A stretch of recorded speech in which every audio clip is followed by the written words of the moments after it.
Les postos, on est sur la chaîne des vidéos de Nono et Sacha. Nono absent pendant quelques jours, drame familial oblige. Malheureusement, c'est la poisse dans tous les sens du terme. Le Paris Saint-Germain, malheureusement, ne nous remonte pas le moral, même si Paris est champion de France pour la 10e fois. C'est historique pour le club qui dépasse l'Olympique de Marseille, qui dépasse aussi l'AS Saint-Etienne, enfin qui l'égale du moins. Paris, meilleur club de France, plus de 44 trophées, c'est le club français le plus titré. Mais voilà, au-delà de ça, et Nono a été d'accord avec moi, je l'ai eu par message, il a regardé d'un œil le match et voilà, d'un ennui total. Hein. J'ai fait mon débrief, allez le voir sur ma chaîne, ça a été catastrophique tout le long du match. C'est comme ça depuis un an, c'est comme ça depuis l'arrivée de Pochettino, c'était comme ça avec la fin de Tuchel. Catastrophique, nullissime, pitoyable. Lens qui a été à 10 contre 11 pendant plus d'une mi-temps, qui nous a marché dessus. Bref, grosse information dans cette vidéo, les postos. On va y revenir dans quelques minutes. Mais je voulais parler d'autre chose aussi que je n'ai pas dit dans mon débrief. À tous ceux qui critiquent le Cup Ultra Paris, pour le boycott du match, pour le 10e titre de champion de France. Qu'est-ce que vous pensez, vous, honnêtement, de l'absence du président du Paris Saint-Germain, Nasser Al-Khelaifi, pour le 10e titre du coup? L'absence de Nasser Al-Khelaifi, pour moi, est une honte, est un scandale. Voilà. Le jeu est catastrophique, l'organigramme et ses dirigeants sont catastrophiques, les 3 quarts des joueurs, 90% de l'effectif est catastrophique, le coach est catastrophique, le staff médical est catastrophique, tout est catastrophique, et 75 voire 80% des supporters sont catastrophiques et ne sont que des footix. Nono pense comme moi, l'ovation pour Messi c'était une honte, on va pas y revenir là-dessus. Les supporters, les vrais ultras depuis toujours, sont sortis à 15 minutes de la fin et ont fêté le titre hors le Parc des Princes, parce que le titre, on le fête, entre vrais supporters, et pas avec des joueurs qui se foutent du Paris Saint-Germain, et ni avec des dirigeants qui se foutent du Paris Saint-Germain. Les footix, on les laisse entre eux, et nous, on reste entre vrais supporters, nous qui avons tout connu avec le Paris Saint-Germain, et qui connaîtront tout à l'avenir avec le Paris Saint-Germain. Maintenant, les postos, le dossier Kylian Mbappé, parce que voilà, l'avis de Nono sur le match, il est très clair, hein, rien à dire. Aucun intérêt. Il n'y a plus aucun intérêt, si tu aimes le football, à regarder ce Paris Saint-Germain là. Je dis bien ce Paris Saint-Germain là. Sur 50 matchs dans la saison, on a vu peut-être 2 ou 3 bons matchs. Et encore, je suis très gentil. Maintenant, le dossier Mbappé, les postos, il y a beaucoup à dire sur le dossier Mbappé. La presse espagnole aujourd'hui, et principalement Marca, est très négative pour la suite du dossier Mbappé. Pourquoi? C'est très simple. Déjà, Mbappé avait un accord verbal avec Florentino Pérez. Il est revenu dessus. Il s'était mis d'accord sur la durée du contrat, sur le salaire et sur la prime à la signature. Le clan Mbappé a fait des siennes, surtout que l'offre du Paris Saint-Germain après le match contre le Real Madrid, plus de 200 millions d'euros, 100 millions d'euros de prime à la signature de fidélité, plus 50 millions d'euros par an, un contrat de 2 ans plus une en option. C'est totalement incroyable. Voilà, on va pas se mentir. Alors, l'information de Marca ce soir est de son journaliste Félix Diaz. Le Real Madrid pense que la signature de Mbappé est très proche de ne pas aboutir. Voilà. Le Real Madrid n'apprécie pas du tout, surtout Florentino Pérez, les nouvelles demandes de Mbappé et de son clan, alors qu'ils s'étaient mis d'accord sur la durée du contrat. Le salaire et la prime à la signature étaient finalisés et l'offre du Paris Saint-Germain a tout changé, et le clan Mbappé, apparemment aux yeux de Pérez, n'a pas réellement de parole s'il n'accepte pas réellement le deal qui a été fait apparemment début d'année.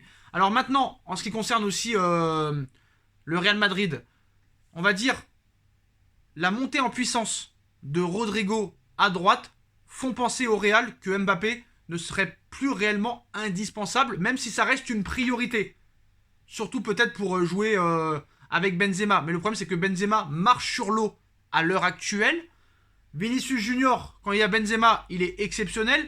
Et Rodrigo à droite, depuis un mois ou deux, est en train réellement de tenir sa place de titulaire à droite en enchaînant les buts, en enchaînant les bonnes performances et les très bons matchs. Et dans la tête de Pérez, Rodrigo, 20 ans, peut être peut-être le futur du Real Madrid avec Vinicius. On sait que le Real Madrid a d'autres priorités aussi au milieu de terrain. Mais voilà, Mbappé reste toujours une priorité. La tendance serait toujours peut-être à un départ, mais c'est vrai que l'influence du Qatar, l'argent du Qatar, Emmanuel Macron qui se mêle à l'histoire, les JO de Paris 2024, c'est tentant pour Mbappé. Surtout que Mbappé apparemment, voilà, bah, il mange dans la main à Nasser, à QSI et au Prince. C'est-à-dire que Mbappé est peut-être le futur réussite du Paris Saint-Germain. Parce que les dirigeants du Paris Saint-Germain ont besoin de Mbappé pour savoir qu'il y a un problème dans le club, que tout marche à l'envers, que ces joueurs se comportent mal et qu'ont aucune hygiène de vie et que des problèmes extrasportifs. Que cette équipe a un gros problème mental. Comme par hasard, Neymar, depuis qu'il n'y a plus rien à jouer, n'est jamais blessé. Alors qu'il est tout le temps blessé quand on a besoin de lui. Il ne supporte pas la pression. Comme par hasard, Sergio Ramos, bon, qui a une carrière exceptionnelle, hein. Comparé à Neymar, Sergio Ramos, il est exceptionnel niveau palmarès. Mais comme par hasard, Ramos n'est plus blessé depuis qu'il n'y a plus rien à jouer. Pareil pour Marco Verratti, qui n'est jamais blessé depuis l'élimination au Real Madrid. C'est quand même bizarre, ces mecs-là ne se blessent jamais quand on n'a pas besoin d'eux. C'est quand même incroyable. Par contre, quand on a besoin d'eux, toujours des blessures. Donc à un moment donné, c'est aussi mental. Donc voilà, et quand ton meilleur joueur, c'est lui qui te dit il faut changer quelque chose dans l'équipe et que tu n'es pas capable de le voir toi, c'est grave. Alors maintenant, plusieurs choses nous mènent à penser, nous disent que Mbappé pourrait prolonger au Paris Saint-Germain si réellement l'édifice et la reconstruction sera faite cet été. J'ai du mal à y croire. Honnêtement, j'ai du mal à y croire. Très sérieusement. Surtout que, bon, eux, ce qui leur intéresse, c'est leur Coupe du Monde 2022 et pas le Paris Saint-Germain. Et ça, faut en être conscient. Et Nono est d'accord avec moi. C'est devenu une marque. Je vais pas me répéter, c'est la vérité. Comment on traite ses supporters, ce club n'a plus de cœur. Ses dirigeants n'ont plus de cœur. Ça marche que par l'argent. Et comme j'ai dit dans mon débrief, l'un n'empêche pas l'autre. L'un n'empêche pas l'autre. Rien ne t'empêche de faire de l'oseille et en même temps d'être performant sur le terrain. Alors Verratti qui nous dit les ultras qui fêtent le titre dehors, ce sont des choses que je ne comprends pas dans le foot. Parfois on gagne, parfois on perd. Mais vous perdez tout le temps. On est des personnes normales. Je sais qu'ils ont été déçus par Madrid, mais à un moment donné, il faut passer à autre chose. Comment tu peux dire ça, Verratti, passer à autre chose? Toi qui as connu la remontada en 2017, l'échec contre le Real en 2018, cette nouvelle remontada contre les U17 de Manchester United, et maintenant en 2022 contre le Real Madrid, il faut passer à autre chose. Mais tu m'étonnes qu'eux, ils peuvent passer facilement à autre chose. C'est là que tu vois que Marco Verratti a vraiment un mental de perdant. Le mec, il se fait éliminer par la Macédoine du Nord, la boîte de conserve, dès les demi-finales de barrage. Il faut passer à autre chose. Contre le Barça en 2017, il faut passer à autre chose. Contre Manchester en 2019, il faut passer à autre chose. Et là encore, il faut passer à autre chose. Ce mec-là, à part prendre des cartons jaunes, il nous prend vraiment pour des cons. Si vous avez les couilles, vendez-le parce que ce gars-là est complètement perdu. Ces mecs-là ont des problèmes, c'est plus des psychologues qu'il faut aller voir, c'est des exorcistes.